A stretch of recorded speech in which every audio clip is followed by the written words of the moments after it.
Good morning, 10th grade. I hope you got a little breather over the weekend and are ready to give one last shot at this math, one last week of it. Yeah, I don't know how you feel, but I can guess how you feel. Wore out. I can just guess that you feel like, can I make it? Will I make it? So I'm here to tell you, you will make it. I think we can wipe this out by Wednesday. Now that's working. So if you can't make it by Wednesday, don't fret about it. We've got Thursday, Friday, Saturday, Sunday, Monday. I don't know however long you gotta have to finish it. But I think if you keep working at it, you can finish this coming week, or this week. That is, if you're keeping up to where I am at right now. Today we are going to do the self-test 3, and I'm not going to do any problems with that. That's going to be your part. If you need to turn back in the book and look how to do that, I give you that permission. Okay, for this book, you're able to look back at your other problems that you did and look at your self-test. It's an open book self-test. Okay, let's get that right. So you do your self-test. On self-test 3, you should be on page 37, 38, and then I will go on over and we're going to do 39, 40, and 41, and 42, and 43. Okay, we're going to do the first section, so it's going to be the self-test 39 to 41, and there's one problem up on 43. I'm going to tell you how this is. I'm going to do 2 of these problems. There's 10 of them total. I'm going to allow you to skip 2 of them. Okay, so that means there's 4 of them. You'll have to put the answers down for the ones I do, and for 2 of them you can skip. So that means you will do 6 problems. And you can look at them, you can try them. You say, I can't get this one, I'll skip it and go to the next one. Or you say, I'll get this one, but you're allowed to not do 2 of them. And that's your choice. I'm going to do the very first one and the 4th one. So, 4.1, let me tell you, the crucial part is right here of setting up the problem. That is the most crucial part. Once you have the problem set up, it's going to be like the ones that I've worked out are like your proportions. You multiply the means and extremes and then work out your equation. So let me read you problem number 1. One automobile travels 10 miles an hour faster than a second automobile. Okay, right here in the thing, I've got number 1 automobile, number 2 automobile. You have to set up this diagram. You have to put the rate, the time, and the distance. Now, there's no way of getting around them. You must do that. Now, they did it in the book. They made a little box there. I didn't quite go to that extent. You can. It's not that hard. Okay? You got a box for the rate, a box for the time, and a box for the distance. And a box for the automobiles, 1 and 2. Okay? Got that. One goes 10 miles an hour faster than the second automobile. Okay? Rate, you got to choose a variable. I chose X. Number 1 goes this fast, X plus 10.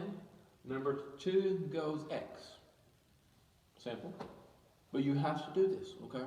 It's important that you think through this problem. You have to sometimes stop and think, how am I going to set it up? Once you've got it set up, you've done enough of these other problems. They'll be it's an easy equation to figure out. But the key is to think through, how do I set this problem up? So, with this chart, you will put each one in their place, and you can get the answer. Not that hard. So don't look at it and despair.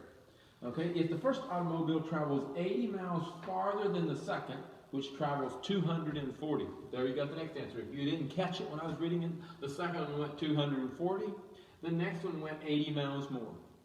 You can do however you want to do that in your head or do that with your calculator. Listen here, the distance, is 240/80 is 320.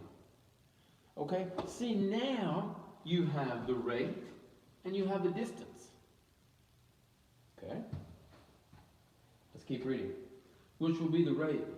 What? Now the question is, what will be the rate of each automobile if they travel for the same time? Okay, so they're traveling the same time, but we don't know what the rate is. Okay, over here on the side, oh, you can't see that. Your book has this. Oh, it's got a glare in it. Maybe I should copy it over here. You have rate equals d over time, and time equals d over rate. There we go. You don't need to look over there at that glare. You got this formula right here that you will figure out. You say, oh, it's the time that I'm needing. So I say, it's the time that I want, so I use this formula. The d goes on top, the rate goes on the bottom. So how I went 320 is the distance, he goes on top, and the rate is x plus 10. That's not hard. You got this one, 240 is the distance. Remember, I'm still using this little formula right here to know how to set up my time, because I'm wanting my time, or how to fill in the time blocks is what I'm wanting. I think it takes, you can watch me, and it's going to take a lot of looking back into your book. Maybe it'll take a lot of watching my videos. I don't know if they're any good or not, the steps that I'm doing. But I looked in the book, and I looked back in the book, and I looked back in the book, and I read the problem again, and I read it again, and I read it again, and then I tried this, and I tried that, and this is how I got it. Okay, so don't be afraid to look back and say, am I going to use this formula? I'm going to use that formula to fill in my box. Well, I use this one. I put 240 over x, 320. My next step now is I take these two proportions and put them in a proportion here with an equal sign between it, because I'm comparing the two cars, or the two rates, yeah. And so here I've got my proportions. I've got 320 over 10x. That's the top one. That's number one, 320. And the other one is 240 over x. Yeah, they can be switched around from side to side, but you have to have this proportion. Now I multiply, oh no. Yes, now I multiply this away and this away. Well, x times 320 is pretty easy, 320x. Now, x plus 10 times 240 is a little bit harder, well not too hard. 240 times x is 240x. 240 times 10 is 2400. Okay, so now I got the other side of my equation. You see, now we're on a roll. Now it's easy. All we have to do is just keep figuring it out. And 320 over x, 240. I went and brought the 240 over here, subtracted it, made me 80x. Then I brought the 2400 down, isolated the x, 80 into there, 80 in there, x equals 30. Now you go back though, and you put 30 in your x plot. You got the first car, well this guy here, he went 30 miles per hour. And this guy here went 30 plus 10. That's really hard. You may have to use your calculator to do that. But I think it was 40 if I did the math right. This guy here went 40.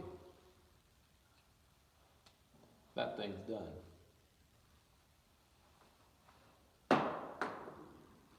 You have any questions? Simple enough, right? Here we go. Move on over. Do another one.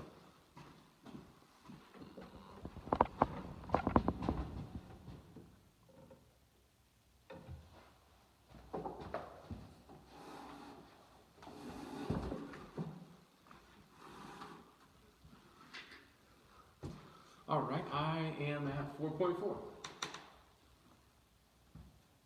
I set up the exact same, well no, I better read the question. In a river that flows 3 miles per hour, a boat travels 1 hour longer to sail 36 miles upstream and to return. Find the speed of the boat in still water. Okay? Ask your dads that question. See if they know. Read that one, see if he knows how to figure that problem. At my first thought, when I looked at this one, I said, this may be a little tougher than some of the others, but it's really not. At my first thought, I thought, that's impossible to know. 3 miles an hour. How? That's all I know. The river's going 3 miles an hour. And it took him an hour longer. I know nothing. So what I did, look what I did.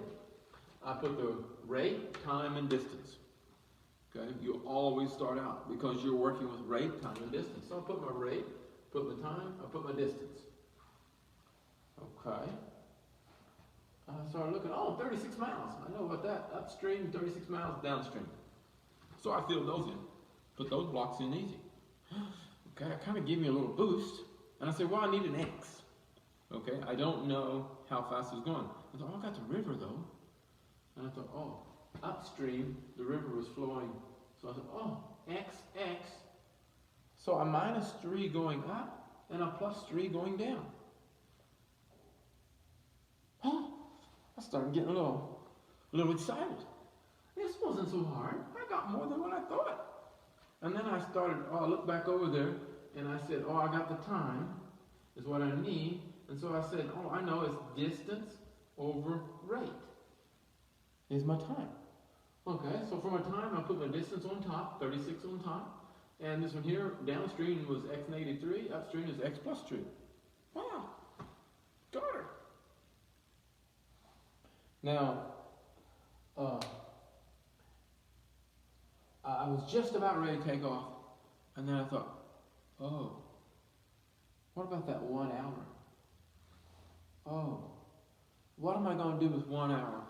And so I sat here and I looked this thing over and I looked this thing over and I looked this thing over and I sweated and I sweated and what am I going to do with 1 hour? I tried to add 1 hour here, 1 hour there, and then I said no.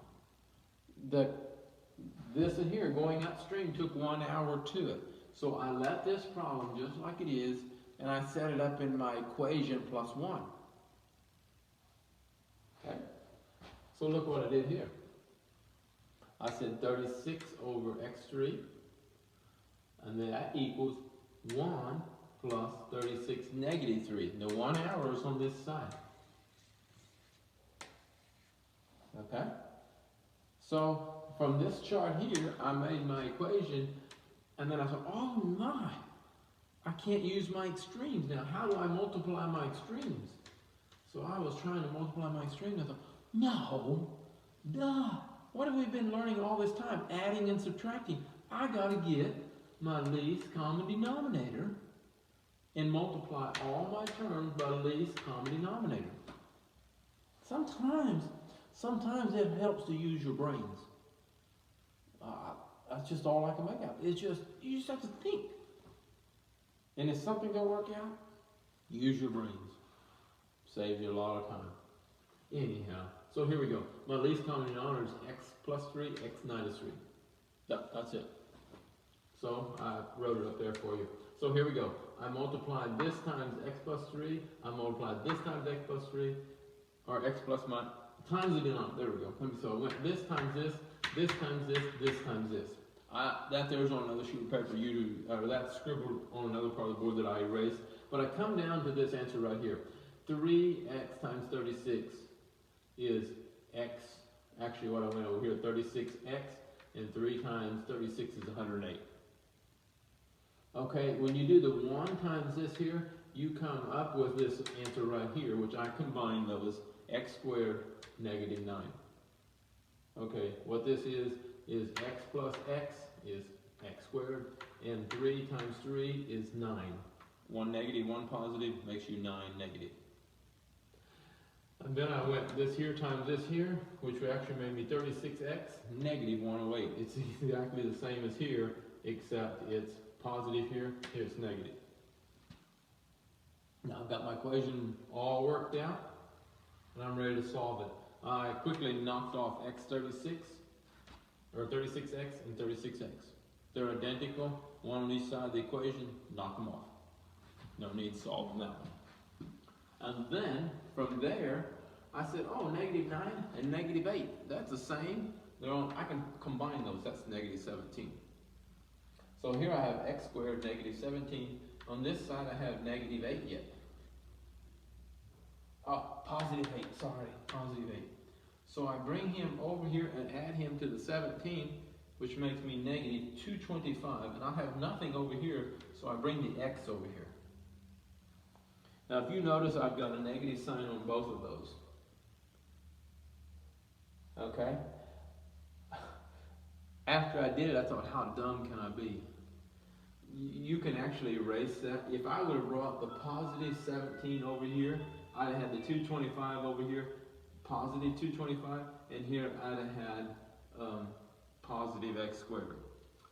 I don't know how dumb I could be. I thought, well, I'll just let it here, let you see how it works. So then I was like, oh, negative here, well, that makes me a positive answer.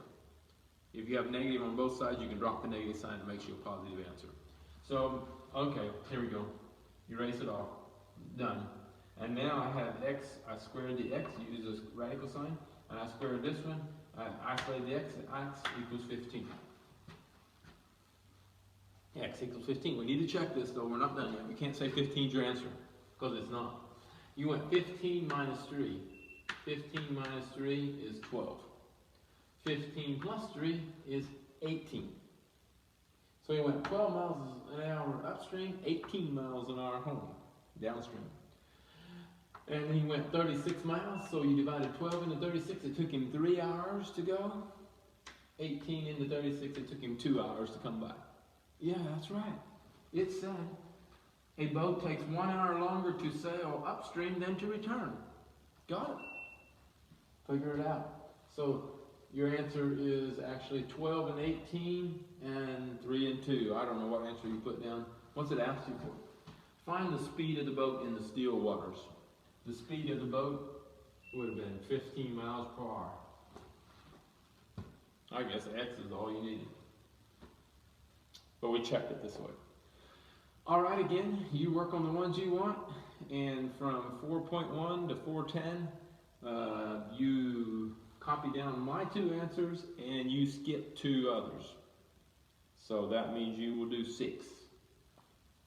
Yeah, have fun. If you do get stuck though, call me. I'm right here at school. See ya.